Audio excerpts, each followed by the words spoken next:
Assalamualaikum warahmatullahi wabarakatuh. Perkenalkan, kami dari kelompok 2, kami akan mempresentasikan tentang dampak kebijakan Omnibus Law terhadap tenaga kerja dan perekonomian Indonesia.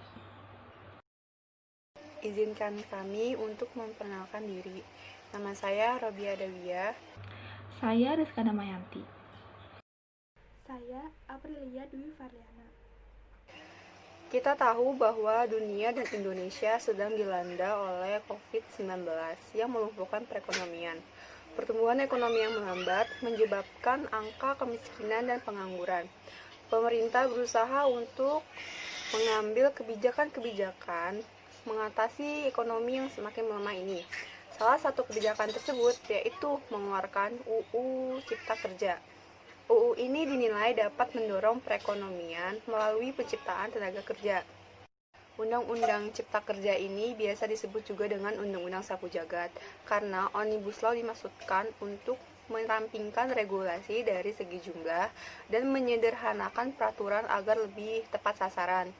Nah, Omnibus Law sendiri ini mengatur berbagai hal, mulai dari ketenaga kerjaan hingga lingkungan hidup. Pro dan kontra meliputi undang-undang ini. Untuk itu, kita harus tahu berbagai dampak yang ditimbulkan oleh undang-undang ini. Dampak Omnibus Law terhadap buruh atau tenaga kerja dan perekonomian nasional.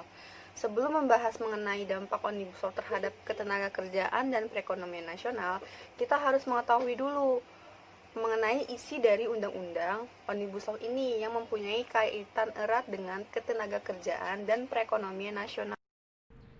Beberapa hal yang di-highlight dalam Omnibus Law. Yang pertama, upah. Kebijakan pengupahan terdapat pada pasal 88. Nah, pada UU Cipta Kerja, pasal 88 diubah sehingga pada ayat ketiga menjadi 7 kebijakan pengupahan. Sedangkan pada UU yang lama, yaitu UU nomor 13 tahun 2003, terdapat 11 kebijakan pengupahan. Beberapa kebijakan yang dihapuskan diantaranya yaitu upah pembayaran pesangon dan upah perhitungan pajak penghasilan. Lalu, pada pasal 88B, upah ditetapkan berdasarkan pada satuan waktu atau satuan hitung.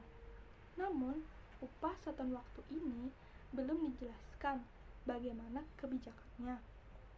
Lalu, pada pasal 88C diperjelas mengenai peraturan upah minimum kabupaten atau kota. Terdapat pada pasal 88C ayat kedua bahwa gubernur dapat menetapkan upah minimum kabupaten atau kota dengan syarat tertentu. Nah, ayat ini diperjelas kembali salah satunya pada ayat kelima yang berbunyi bahwa upah minimum kabupaten atau kota harus lebih tinggi dari upah minimum provinsi. Yang kedua, jam kerja. Di dalam UU Cipta Kerja terdapat pada pasal 79. Namun, di pasal ini tidak dijelaskan mengenai istirahat mingguan untuk 5 hari kerja dalam 1 minggu. Namun, hanya dijelaskan istirahat untuk 6 hari kerja dalam 1 minggu, yaitu selama 1 hari. Yang ketiga, hubungan kerja. Di dalam UU Cipta Kerja terdapat 15 alasan perusahaan untuk mem-PHK karyawannya. Sedangkan pada UU yang lama, yaitu UU nomor 13 tahun 2003, terdapat 10 alasan perusahaan untuk mem-PHK karyawannya.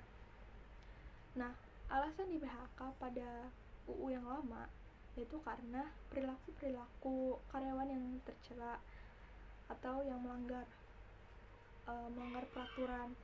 Nah, lalu di UU Cipta Kerja ini alasan di PHK-nya itu karena kondisi perusahaan itu sendiri, yaitu perusahaan itu ingin melakukan merger, perusahaan itu mengalami pilot, atau perusahaan itu ingin melakukan efisiensi, dan juga bisa karena perilaku karyawan itu sendiri yang melanggar aturan.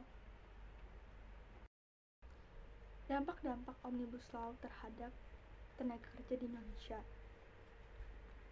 Dampak positif yang pertama, meningkatkan penerimaan tenaga kerja baru.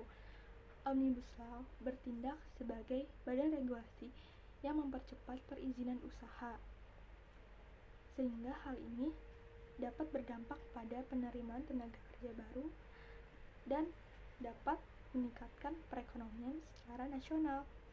Lalu yang kedua, pemberdayaan UMKM dan koperasi yang dapat mendorong kontribusi UMKM terhadap PDB nasional.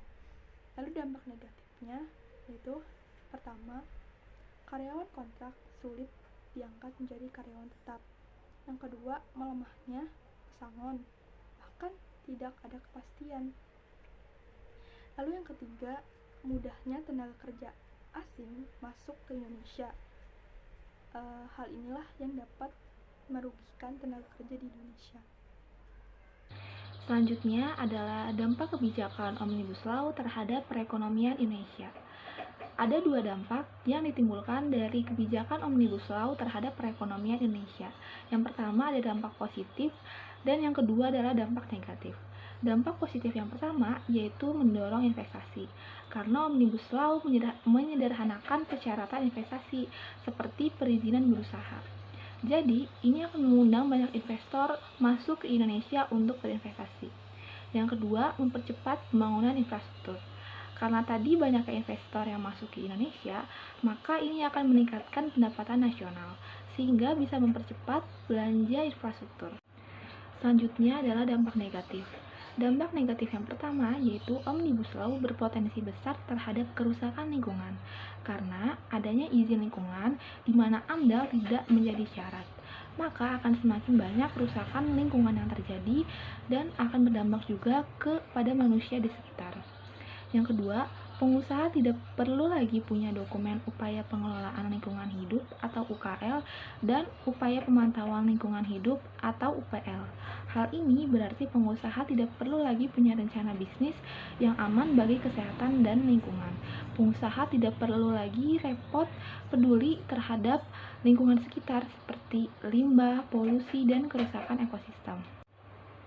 Di luar perekonomian nasional, Omnibus Law sendiri dapat menyelesaikan tumpang tindih regulasi hingga hiperregulasi, karena saat ini terdapat 8.451 peraturan pusat dan 15.965 peraturan daerah. Sekian presentasi yang dapat kami sampaikan, kurang lebihnya mohon maaf. Wassalamualaikum warahmatullahi wabarakatuh.